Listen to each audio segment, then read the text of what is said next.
everyone, and welcome back to another episode of Ask 360, where we are answering all your health, fitness, and rehabilitation-related questions.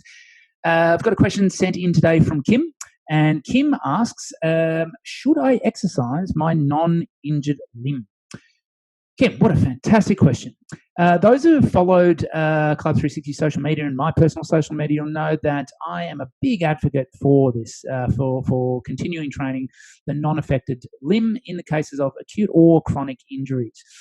But the fact that this question's come in indicates that I should probably spend a little bit more time talking about it. When we train one side of the body, we have this amazing phenomenon called cross-education. Now, this was first described by Scripture et al. In, I believe, 1894, and has been referred to by a number of different terms, but cross-education is the one that comes up most frequently in the literature. So let's say I do an exercise with my right arm. We'd obviously expect that right arm to become stronger in that particular exercise, but we've found by a number of studies now that we'll actually get stronger in the left arm. How does this work? Well, how does this work?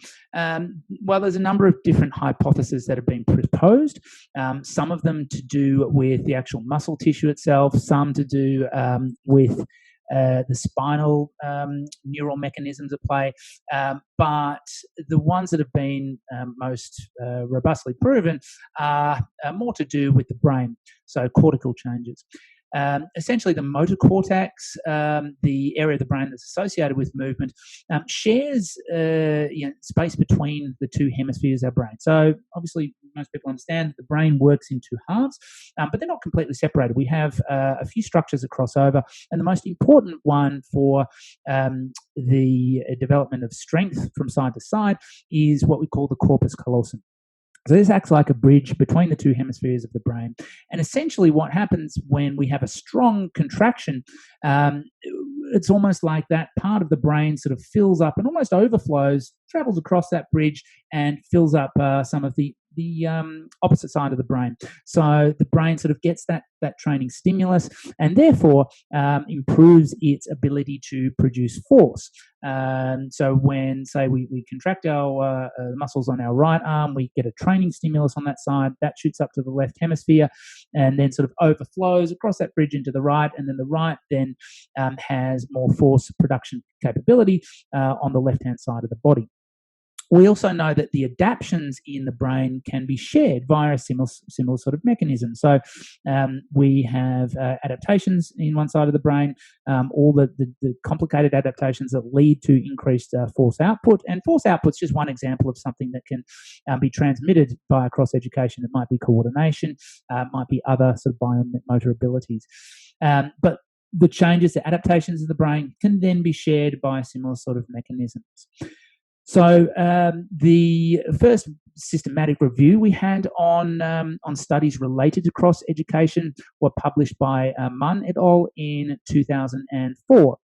And they found in the studies that they looked at that there was an average of about 7.8% increase in strength across the strength training interventions, which were typically about 3 to 8 weeks in length, in duration.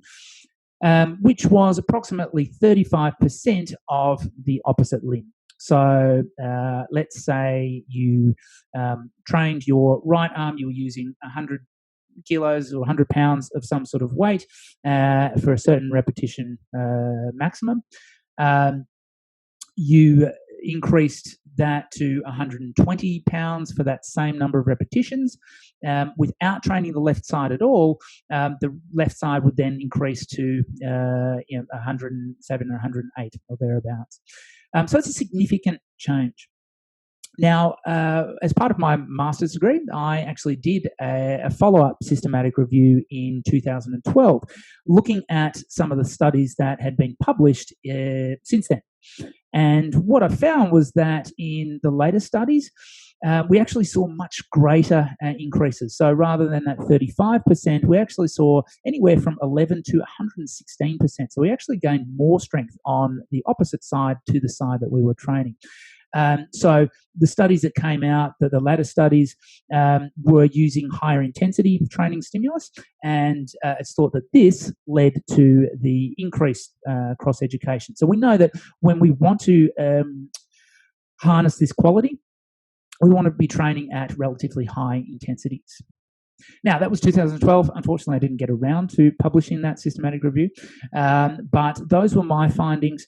A follow-up meta-analysis was published in 2017 by Manka et al., and he found even greater changes. So as we go along this journey of investigating cross-education in the literature, we find that we're using higher and higher training loads, and that's resulting in a greater crossover to the opposite side. Now, this is all good, but what does it mean for someone who's injured? Now, it's very difficult to test this type of hypothesis in injured populations, but what we do have is data from studies where a limb has been immobilized, and we've had a control group that did not train and the other group that trained the non-immobilized arm. And we found that at the very least, the strength in the immobilized arm, and typically these studies are about 3 to 4 weeks in duration, the strength is at least maintained, and in some studies it's even increased. So you put an arm in a sling, keep it there for 3 weeks, train the right side, left side gets stronger. Pretty amazing stuff, really. We don't know whether this actually carries over into an injured or painful limb. A lot of things happen to our nervous system when we're in pain, and one of those things may be inhibition of strength by neural mechanisms. So we're not sure just yet, and it is a very difficult thing to investigate. But because of the research that we've had in regards to cross-education in general and cross-education for immobilized limbs, a lot of practitioners are taking this on now, and we know anecdotally from rehabilitation practitioners all over the world that this seems to be an effective strategy.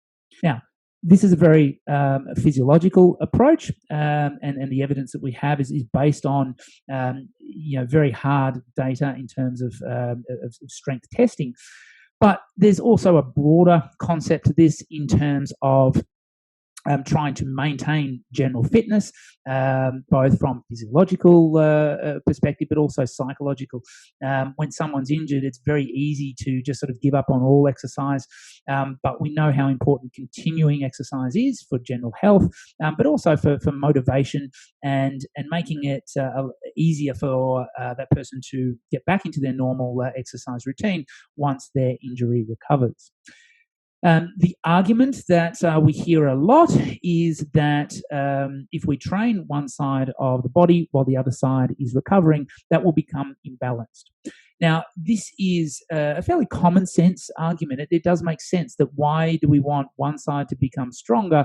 Because that might throw us out of balance.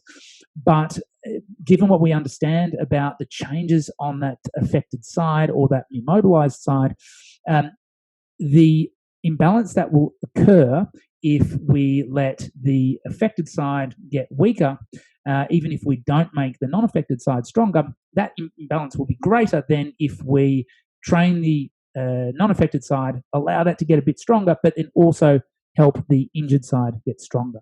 So whilst it is a common sense argument that there is a fear of becoming unbalanced, this is really not a logical argument, and it's not something that people should be concerned about.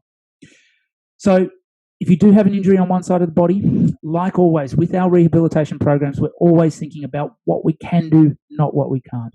Try and do as much training on the other side as possible, and it really will speed up the recovery once the injury on the affected side heals and you regain your capacity on that side. Sometimes you have to be creative with how you do that. Obviously, if you're used to doing barbell bench pressing and you injure, you break your arm, then a barbell isn't an option, but you can do heavy dumbbell presses, and it will speed up the time that it takes to get back to the weights that you were using for that barbell bench press.